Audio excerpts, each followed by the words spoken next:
He was so proud of being Indian. I think for him, it was a way to be something other than just a Finch.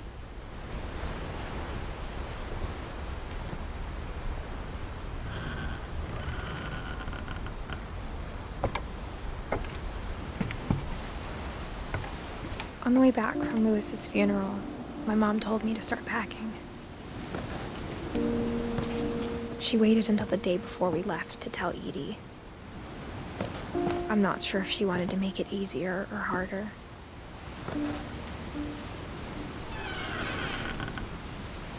I wish we'd stayed. But I understand why we left.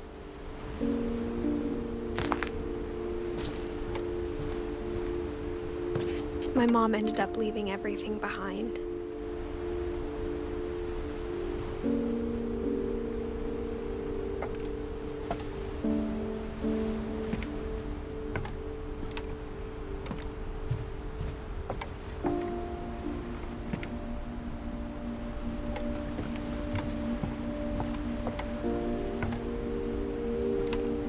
What happened that night had been coming for a long time.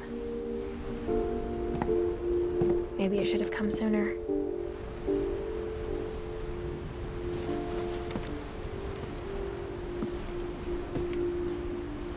But it had to end one way or another. All that's left now is to tell you about that last night.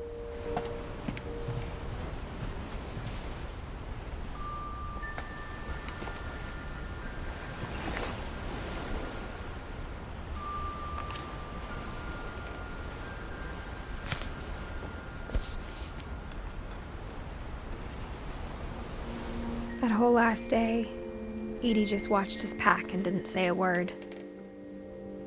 Until supper, when she raised her glass and said, "To our final night together, and all our final nights apart." Grandma, you know what I said about alcohol. Some of your medications are very Edith, specific. I left a present for you in the hallway. Why don't you go open it? The grown-ups have to argue now. I'm sorry, you're right. We're all leaving tomorrow. Let's just enjoy our last... I'm not leaving. Edith, you're excused.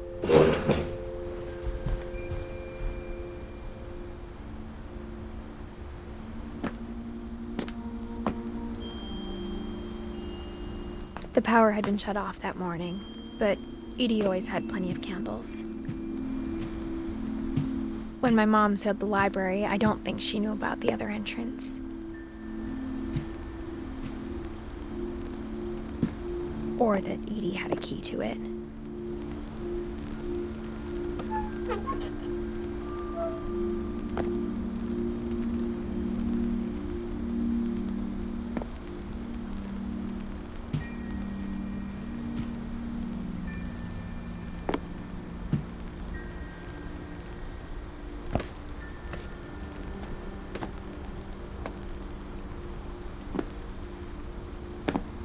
That thing you're afraid of isn't going to end when you leave the house.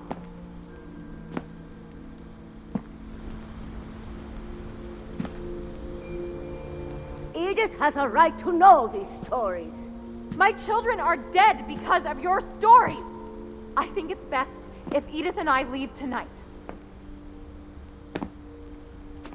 We'll have the nursing home send a van for you in the morning, okay?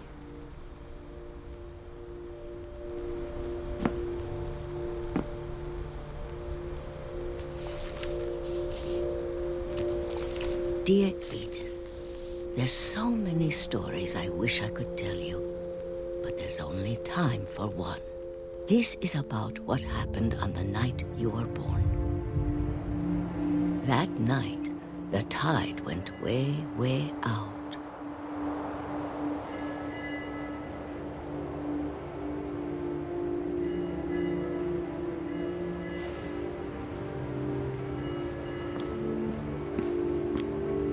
It was the first and last time I ever saw the old house aground.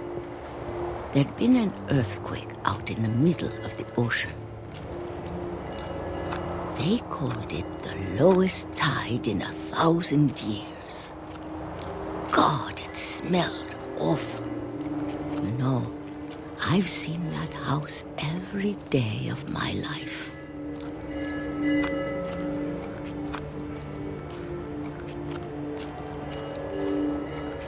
But I never thought I'd go back to it. When the fog rolled in, I lost my way.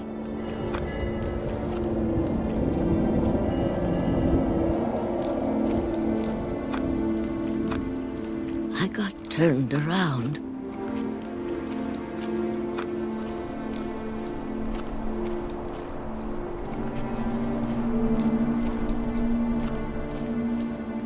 For a while, I wandered.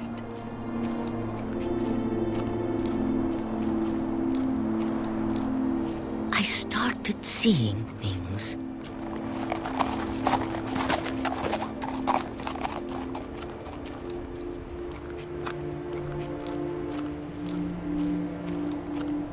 Things I'd forgotten had ever existed.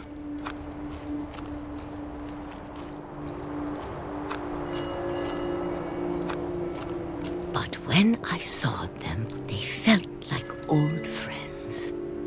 That night, a lot of things came back to me. Or maybe I came back to them.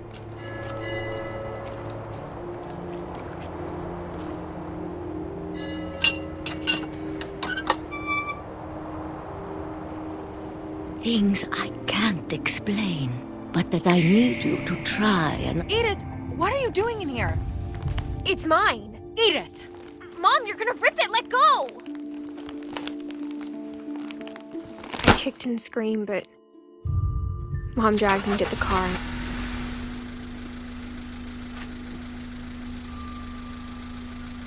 I never saw Great-Grandma Edie again. The next morning, the band came to pick her up, but she was already gone. After that, we moved around a lot.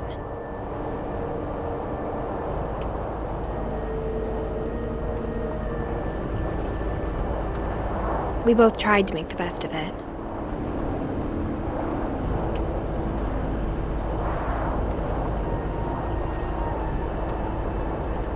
A few years went by.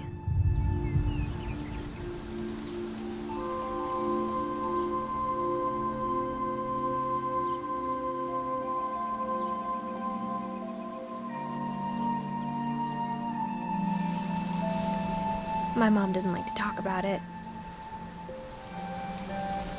but she started getting sick a lot.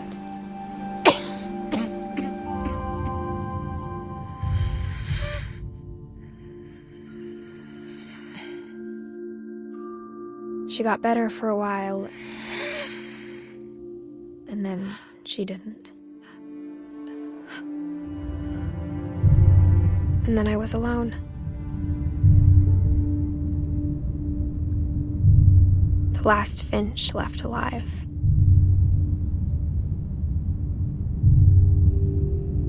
Until I found out about you.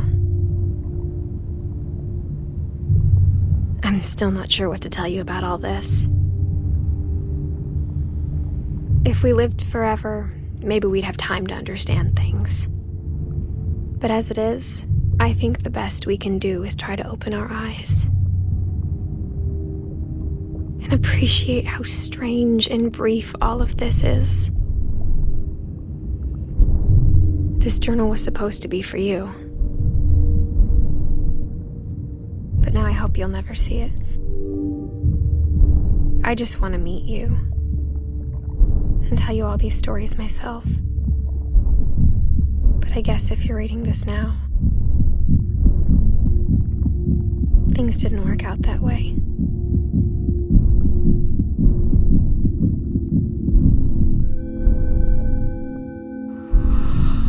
This is where your story begins. I'm sorry I won't be there to see it. It's a lot to ask, but I don't want you to be sad that I'm gone. I want you to be amazed that any of us ever had a chance to be here at all.